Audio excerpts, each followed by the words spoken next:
बताइए power query editor हम क्यों यूज करते हैं, to transform and manipulate data. है ना। देखो power query editor basically perform ETL process में बेसिकली क्या होता है, डेटा को लोड करना, ये सारी चीजें करना, है ना। जैसे हमने लास्ट टाइम बताया था क्या करता है, एक्सट्रैक्ट करना, फाइल को ट्रांसफॉर्म करना, लोड करना। ठीक है, अब ट्रांसफॉर्म का मतलब क्या होता है, बेसिकली उस फाइल में चेंजेस करना। ठीक है, उस फाइल में चेंजेस करना, modify in the data, change data type, apply all the formulas, ribbon में कुछ फंक्शंस होते हैं उनको कैसे अप्लाई करते हैं, ये सारी चीजें हम ईटीएल प्रोसेस में देखते हैं। ठीक है, तो हम ओपन करते हैं पावर क्वेरी एडिटर। बेसिकली हमारा वर्क कैसे कर रहा है, अगर मैं पावर भी यूज करूं तो जब कहाँ से हमारा पावर भी ओपन होता है, मतलब पावर क्वेरी एडिटर हमारा पावर भी में कहाँ से ओपन होता है, तो ये क्या होता है बेसिकली डेटा मैनिपुलेशंस में हेल्प करता है हमारा पावर क्वेरी एडिटर। अब दूसरा क्वेश्चन हमारा यहाँ पर ये बनता है कि क्या पावर बीआई और पावर क्वेरी एडिटर दोनों अलग अलग प्लेटफॉर्म है? नहीं, ये दोनों क्या है, एक ही प्लेटफॉर्म है, बस पावर बीआई का ही एक अलग वर्जन है हमारा, जहां पर हम क्या क्या कर रहे हैं, डेटा को अपडेट कर रहे हैं basically. Okay, the second part is कि पावर बीआई में हमारा पावर क्वेरी एडिटर उसी पेज पे खुलता है या अलग पेज पे खुलता है? कभी कभी विंडो बोल देता है कोई, ठीक है, तो माइंड मत करना, उसका मतलब ही पेज होता है।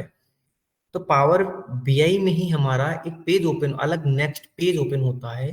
पेज मतलब जस्ट लाइक कि एक अलग उसका फंक्शंस ओपन होते हैं। जैसे मैंने एक एमपीटी रिपोर्ट क्रिएट की, अब यहाँ पर क्या करूंगा, मैं एक डेटा लोड करूंगा। सिंपल सा मैं gate data another source use करूंगा, एक्सेल। एक्सेल और सीएसवी, मेरे पास एक्सेल फाइल ऑलरेडी पड़ी हुई है, मैं उसी एक्सेल फाइल को क्या करूंगा, लोड करूंगा। ओके, डाउनलोड्स आर्काइव में जाऊंगा मैं। ओके, यहाँ मेरा कॉफी सेल्स डेटा पड़ा हुआ है, मैं क्या करूंगा, सेम कॉपी टेक्स्ट डेटा को लोड करूंगा।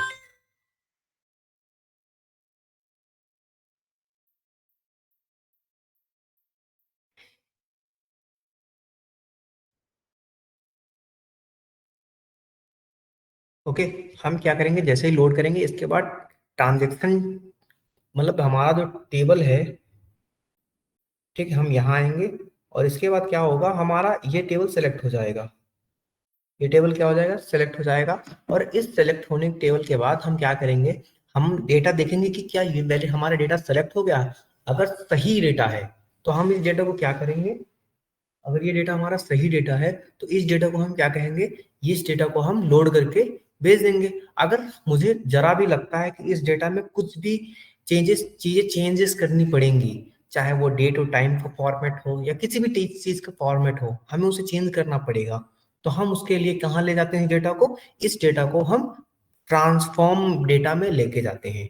ठीक है, बेसिकली हमने क्या किया, टी ईटीएल मतलब ई वाला हमने एक्सट्रैक्ट कर लिया, डेटा को लाया यहाँ पर, और जैसे ही हम मैंने इसको ट्रांसफॉर्म पे ले जाए तो ये मेरा क्या हुआ, एक अलग विंडो, एक अलग पेज पे ओपन हुआ। अगर मैं इसको मिनिमाइज करके हल्का सा देखूं तो देखो मेरा पीछे क्या चल रहा है, पावर क्वेरी चल रही है, पावर बीआई चल रही है, और इस साइड में मेरा क्या हो गया है, इस साइड में मेरा पावर क्वेरी एडिटर ओपन होके आ गया है। ठीक है, जैसे हम यहाँ पर लिखते हैं पावर बी डेस्कटॉप, यहाँ पर हमारे लिखा है, वैसे ही हमारे यहाँ पर पावर क्वेरी एडिटर लिखा है। आप लोगों ने इसको ऑलरेडी देख लिया होगा एक्सेल में। ठीक है, अगर आपने एक्सेल पढ़ा है उस टाइम तो आप लोगों ने एक्सेल में से देख लिया होगा। ठीक है, ओके, चलिए इसे हटाते हैं हम। Okay, done. तो ये थोड़ा सा बेसिक इंट्रोडक्शन था हमारा किसका, पावर क्वेरी एडिटर का। ठीक है, तो पावर क्वेरी एडिटर में सबसे मेन इंपॉर्टेंट टास्क ये होता है कि हमारे किस टाइप का डेटा है, डेटा की अंडरस्टैंडिंग होना सबसे इंपॉर्टेंट चीज है। सपोज समटाइम्स में हम किसी हॉस्पिटल डेटा पे काम कर रहे होंगे, समटाइम्स में किसी एचआर डेटा पे काम कर रहे होंगे, समटाइम्स किसी हम फाइनेंशियल डेटा पे काम कर रहे होंगे, समटाइम्स में नॉर्मली एक रेस्टोरेंट का कॉफी का डेटा यूज कर रहा हूँ अभी, तो समटाइम्स में हम क्या कर रहे हैं, एक रेस्टोरेंट या फिर किसी बार का डेटा यूज करके काम कर रहे हैं।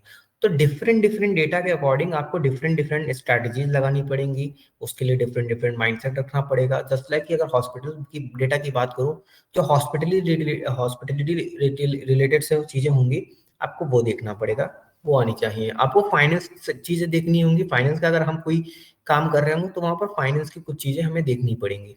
ओके, तो जैसे हम एक्सेल में क्या करते थे, जैसे हमारा वहाँ एक्सेल में रिबन था, क्वेरी थी, टैब थे, वैसे सेम टू सेम हमारा यहाँ भी क्वेरी होती है, टैब्स होते हैं, रिबन्स होते हैं, ठीक है। और इनके अंदर डिफरेंट डिफरेंट हमारे क्या होते हैं, पार्ट्स होते हैं, ग्रुप्स होते हैं। तो सबसे पहले अगर मेरा बाय डिफॉल्ट ये कहाँ होता है, बाय डिफॉल्ट पेज मेरा ये होम टैब पे होता है। इनके क्या बोलते हैं, क्विक एक्सेस बार बोलते हैं, जैसे आपने एक्सेल में बोला था। और इनको क्या बोलते हैं, सेम टू सेम हमारा ये रिबन कहलाते हैं। और ये हमारा कंप्लीट क्या कहलाता है, ये मेरा कंप्लीट रिबन कहलाता है। और इस चीज को हम जैसे क्लोज हो गया, क्वेरी हो गई, डेटा सोर्स हो गए, पैरामीटर्स हो गए, तो इन चीजों को हम बोलते हैं ग्रुप्स। ओके, ग्रुप्स, ठीक है। अब जैसे हमने सपोज दैट ये डेटा लोड कर लिया, इस डेटा लोड में चेंजेस कर लिया मैंने, ठीक है, इस डेटा लोड कर ट्रांसफॉर्म करके चेंजेस कर लिया। अगर मुझे क्या करना है, मुझे पर्टिकुलर इस डेटा पे काम करके इसको आगे फॉरवर्ड कर देना है। मीन्स आगे फॉरवर्ड करने का मतलब कि इस डेटा को हमें इस पे काम हो चुका है, अब इस डेटा को मुझे नेक्स्ट फॉरवर्ड करना है, ठीक है। तो मैं क्या कहूंगा, मैं क्लोज एंड अप्लाई पे क्लिक करके कर दूंगा। मीन्स जो चीजें मैंने, क्लोज का मतलब हो गया कि हाँ इस फाइल को क्लोज कर दो। अप्लाई का मतलब ये हो गया कि जितनी भी चीजें मैंने इस पे अप्लाई कराई हैं, वो क्या मतलब जितनी भी चीजें इस पे मैंने परफॉर्म की हैं, वो क्या हो जाए, वो अप्लाई हो जाए हमारे, ठीक है। तो ये हम क्लोज और अप्लाई करके चीजें करेंगे। तो जैसे क्लोज अप्लाई करेंगे जैसे वैसे ही हमारा ये डेटा पावर क्वेरी एडिटर से लोड होके कहाँ आ जाएगा, पावर बीआई डेस्कटॉप में आ जाएगा। ओके, अगर हमने क्या किया, मुझे लगा कि इस डेटा में अभी भी कुछ भी चेंजेस करने की नीड है हमें, ठीक है, कुछ भी हमें इस डेटा में क्या करने की नीड है, चेंज करने की नीड है। तो हम फिर से क्या करते हैं, हम फिर से ट्रांसफॉर्म डेटा पे क्लिक करते हैं, और ट्रांसफॉर्म डेटा पे यहाँ पर ऑप्शन पे क्लिक करके हम फिर से पावर क्वेरी एडिटर में आ जाते हैं, ठीक है। तो हमारे पास पावर क्वेरी एडिटर में जाने के दो ऑप्शन है, एक हम डेटा को लोड करते हैं तब जा सकते हैं, और दूसरा हमारा क्या है, हम ट्रांसफॉर्म पे क्लिक करके आ सकते हैं। और एक चीज और हम कह सकते हैं कि यहाँ पर जाओगे आप, जब टेबल व्यू करोगे, तो एक तरह से हमारे यहाँ पर जितना भी टेबल्स में डेटा होगा वो हमारा यहाँ शो कराता है, ठीक है, हमारे यहाँ शो कराता है।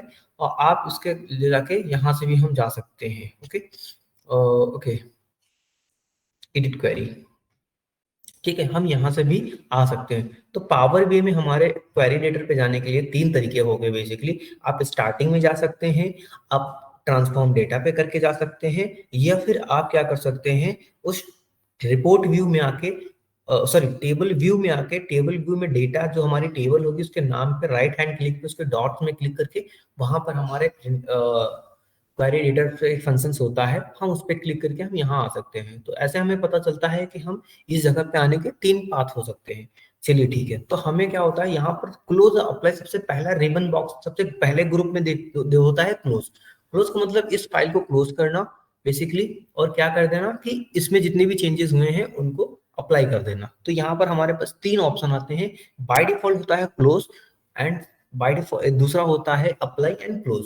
अप्लाई क्या करता है, जितनी भी चीजें मैंने इस पे की हैं सिर्फ अप्लाई करनी है, अभी इस फाइल को क्लोज नहीं करना। मीन्स अभी इस फाइल को हमें पावर वे पे नहीं ले जाना है। सपोज दैट क्या करना कि मैंने सपोज कुछ कर दिया कि हाँ ठीक है गलत अप्लाई हो गया पर रहने दो, तो मैं डायरेक्टली क्लोज पे क्लिक करूंगा, और हमारा क्लोज होने का मतलब ये हमारा डायरेक्टली कहाँ चला जाएगा, पावर क्वेरी एडिटर से पावर वे डेस्कटॉप पे चला जाएगा डेटा, ठीक है। और क्लोज एंड अप्लाई का मतलब ये होता है कि हाँ ठीक है, इस पे जो मैंने परफॉर्म किया है वो अप्लाई होने के साथ साथ इसे बंद कर दो, और इसको कहाँ भेज दो, इसको पावर क्वेरी एडिटर की ओर भेज दो। तो ये हम वहां पर काम करेंगे। ओके, दूसरा पॉइंट हमारा ये आ जाता है, दूसरा हमारा ग्रुप में होता है new source, recent source and inter data, ठीक है। ओके, ये क्या होती है, न्यू क्वेरी मतलब नई कोई क्वेरी लिखना। न्यू सोर्स में क्या होता है, सपोज दैट मुझे कहाँ यहाँ पर कहीं और से सोर्स लाना हुआ, जस्ट लाइक टेक्स्ट लाना हुआ, सीएसवी लानी हुई, तो मैं यहीं पे क्लिक करूंगा नॉर्मली, डाउनलोड्स पे क्लिक करूंगा, या फिर कोई और डेटा लाना हुआ तो मैं यहाँ से जाके क्या कर सकता हूँ, यहाँ से सॉरी यहाँ से ले जाके मैं कोई और डेटा भी ला सकता हूँ यहाँ पर। जस्ट लाइक ये कनेक्ट हो रहा है, ठीक है, कनेक्ट होते ही इतना हमारा डेटा है, मैं क्या करूंगा, ओके कर दूंगा, तो ये हमारा यहाँ पर डेटा और आ जाएगा। मतलब अब ये हमारा अलग है और ये हमारा ट्रांजेक्शन वाला अलग है। बेसिकली इसमें अटैच होकर नहीं आएगा, अलग से आएगा, ठीक है। रीसेंट सोर्स, रीसेंट सोर्स मैंने क्या दिया था, कस्टमर डॉट सीएसवी फाइल ली थी, और दूसरी कॉफी डॉट सेल्स लिया था, तीसरी मैंने लिया था Covid pandemic last time.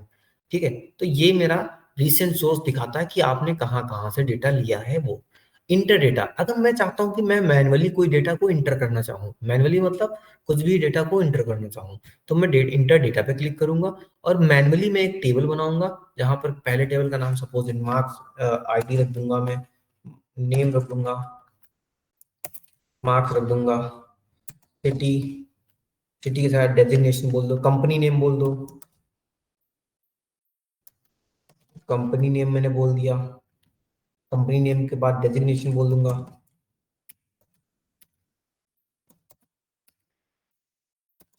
Designation बोल दूंगा मैं। और ऐसे मतलब मल्टीपल कॉलम्स में क्रिएट कर सकता हूँ, आईडी 1 2 3 वट एवर जो मुझे नाम करना होगा मैं वो नाम कर सकता हूँ। जैसे यहाँ पे देखो डुप्लीकेट आईडी होगी तो मैं यहाँ बोलूंगा 6 7 8 9 10। ओके 10 हो गया। नेम ऐसे ही कुछ भी मैं डाल दूंगा, ABCD, ABCD। ओके, तो ऐसे मैं मार्क्स डाल दूंगा। अगर मैं बनाऊंगा रन करूंगा तो ये मेरी थर्ड टेबल क्रिएट हो गई है, जो क्या कहेगी, ये मेरे मैनुअली एक टेबल और क्रिएट हो जाएगी। ठीक है,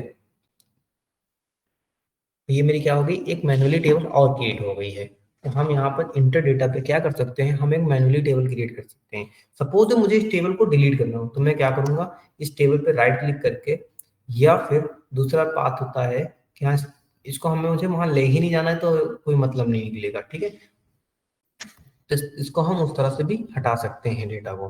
ठीक है, जैसे हमने ट्रांजेक्शन पे क्लिक किया, यहाँ पे राइट क्लिक किया, राइट क्लिक करने के बाद डिलीट। ठीक है, तो क्या करेंगे, इस फाइल को डिलीट करना, नॉर्मली हम डिलीट कर रहे हैं। हमने इस डेटा पे क्लिक किया, राइट क्लिक किया और डिलीट, तो ये हमारा दोनों डेटा क्या हो रहा है, डिलीट हो रहा है। ठीक है, हमें और क्या देखना, अब हमने ग्रुप क्वेरी देख ली है, क्लोज ग्रुप देख लिया मैंने। अब data source, data source and settings का मतलब क्या होता है, जो हमारे पावर बीआई के अंदर सेटिंग्स होंगी हम उन पे बात करेंगे। ठीक है, जैसे डेटा सोर्स इन करंट फाइल, ग्लोबल परमिशंस, ये बेसिकली क्या होता है, ये कहता है कि ये फाइल आई कहाँ से है, मेरी आई कहाँ से है, कौन कौन से रिसोर्स चेंज करने हैं, इसके एडिट करना मतलब परमिशंस क्या देनी है क्या नहीं देनी है, ये हमारी फाइल आई है यहाँ से, ये इसका पाथ रहा है। तो इस चीज के बारे में ये हमारा बताता है data source and setting, data source group में। देन हम बात करते हैं मैनेज पैरामीटर्स। मैनेज पैरामीटर्स क्या होते हैं, बेसिकली यहाँ पर हम ये कहते हैं कि इसके अंदर कि क्या क्या चीजें और ऐड करनी है, जैसे इस फाइल का नाम क्या देना है, डिस्क्रिप्शंस में क्या देना है, क्योंकि अभी यहाँ तो कोई फाइल बनी नहीं है, हमने कहा पैरामीटर 1 बना दो, कुछ भी मतलब पर्टिकुलर एक कॉलम चूज करके। ठीक है, तो हम ये काम कर सकते हैं और ये काम आपको कभी इंडस्ट्री में जरूर नहीं पड़ेगी कि पैरामीटर मैनेज करना पड़ेगा। ठीक है, अगर मुझे इस फाइल में क्या करना है, कुछ रिफ्रेश करना हो तो मैं रिफ्रेश प्रीव्यू पे क्लिक करूंगा, यहाँ पर देखो रिफ्रेश प्रीव्यू, रिफ्रेश ऑल, तो ये दो ऑप्शंस होते हैं। ठीक है, पहला आता है refresh preview, refresh to all. Refresh preview का मतलब जो इसे जस्ट पहले मैंने किया उसे रिफ्रेश करो, तो दैट्स इट, इसमें कुछ नहीं। सबसे मेन इंपॉर्टेंट यहाँ पर काम होता है एडवांस एडिटर और मैनेज, दो चीजें। ठीक है, प्रॉपर्टीज क्या होती हैं, बेसिकली इस डेटा का बताना कि ये कैसा है मेरा, बस और कुछ नहीं। एडवांस एडिटर सबसे मेन इंपॉर्टेंट टास्क है। जब एडवांस एडिटर हम ओपन करते हैं तो एडवांस एडिटर ये कहता है कि आपने जितना भी मैनुअली कोडिंग से या इस पावर क्वेरी एडिटर में काम किए हैं, चाहे सिंगल वर्ड को चेंज करने के लिए, ठीक है, वो सारी की सारी चीजें क्या करना, वो सारी की सारी चीजें मैं कैसे सेव कर लूंगा, मैं एक कोडिंग के फॉर्मेट, एक्सेल की कोडिंग के फॉर्मेट में सेव कर, सॉरी पावर बीआई के कोडिंग के फॉर्मेट में सेव कर दूंगा। ठीक है, जनरली यहाँ पर जावास्क्रिप्ट की तरह वर्क होता है। ठीक है, जैसे लेट हो गया, कॉन्स हो गए, तो ऐसे ही यहाँ पर भी वर्क होता है। ओके, आई होप समझ में आ गया आपको एडवांस। ठीक है, तो जितनी भी चीजें मैं करूंगा, अच्छा इसका यूज क्या होगा, बेनिफिट्स क्या होंगे, सपोज आपको नहीं समझ में आ रहा कि आपने मैंने क्या क्या इस डेटा के अंदर चेंजेस किए। ठीक है, आपने बोला कि मुझे भी दे दो ये चीज, मैं भी कर लूंगा, तो मैं एडवांस एडिटर में जाके ये जो कोड लिखा होगा इस कोड को मैं सिर्फ आपको दे दूंगा, जितने भी चेंजेस मैंने यहाँ पर किए हैं। ठीक है, आप एक बार फाइल को लोड करना, फाइल को लोड करने के बाद जितने भी चेंजेस मैंने यहाँ पर किए हैं, और यही ऑपरेशन आप भी परफॉर्म कर देंगे और डन हो जाएगा। बस याद रखना यहाँ पर क्या है, एक्सेल की फाइल का, सॉरी एक्सेल जो फाइल आपने लोड की है उसका सोर्स लोकेशन कहाँ पर है, बस इतना सही होगा। तो जितना मैंने काम किया है आप सिर्फ इसको अपने एडवांस एडिटर में जाके कॉपी पेस्ट कर देना है आपको, सेम टू सेम उसी डेटा पे वैसा ही बन जाएगा जैसा मैं या किसी कोई और बनाया होगा। ओके, तो ये मेरा एडवांस क्वेरी एडिटर रहता है। ठीक है, इसको हम डन करते हैं। अब हम बात करते हैं मैनेज की। मैनेज क्या होता है, जैसे ही मैं मैनेज पे क्लिक करता हूँ यहाँ पर मुझे तीन ऑप्शंस आ जाते हैं, डिलीट, डुप्लीकेट, रेफरेंस। तो सबसे पहले हम मैं डुप्लीकेट के देखूंगा। मैं डुप्लीकेट जैसे क्लिक करूंगा तो देखो मेरे पास एक अनदर टेबल आ गई। इस टेबल का नाम मैं रख देता हूँ, इस टेबल का नाम मैं बोल देता हूँ डुप्लीकेट। ठीक है, डुप्लीकेट मैंने नाम रखा। अब डुप्लीकेट से मैं क्या करता हूँ, डुप्लीकेट से मैं एक, ठीक है सॉरी अभी एक चीज देखो, मैंने कहा डुप्लीकेट, डुप्लीकेट से मेरी एक क्या बनी, एक नया टेबल बना, मेरा एक नया टेबल बना जो सेम टू सेम हमारी पहले वाली टेबल की जैसे थी, मींस इसी टेबल का डुप्लीकेट क्रिएट कर दिया। ठीक, देन नेक्स्ट वन आता है रेफरेंस। ठीक है, मैंने एक टेबल क्रिएट की जिसका नाम मैंने क्या रखा, जिसका नाम मैंने रेफरेंस रखा, इसका नाम मैंने नॉर्मली रेफरेंस रख दिया। ठीक है, अब इन सारी चीजों में हमारे डिफरेंस क्या है, ठीक है, इन सारी चीजों में हमारे डिफरेंस क्या है कि डुप्लीकेट, रेफरेंस, ये कभी कभी इंटरव्यू में क्वेश्चन पूछा जाता है कि आप पावर क्वेरी एडिटर आपको आता है, आप कहेंगे हाँ, तो वो सीधे पूछेगा कि एडवांस एडिटर और डुप्लीकेट और माइनस पैरामीटर में डिफरेंस क्या होते हैं। ठीक है, तो एडवांस पैरामीटर में हमारा क्या आता है, जितनी भी हम उसमें मैनुअली टास्क किए हैं वो सारा का सारा एक कोडिंग के फॉर्मेट में चेंज हो जाता है। तो एडवांस क्वेरी एडिटर में क्या होता है, सॉरी मैनेज में क्या होता है, मैनेज में तीन ऑप्शंस होते हैं, किसी टेबल को डिलीट करना, किसी टेबल को क्रिएट, सॉरी किसी टेबल को डुप्लीकेट बनाना और किसी टेबल का रेफरेंस बनाना। ठीक है,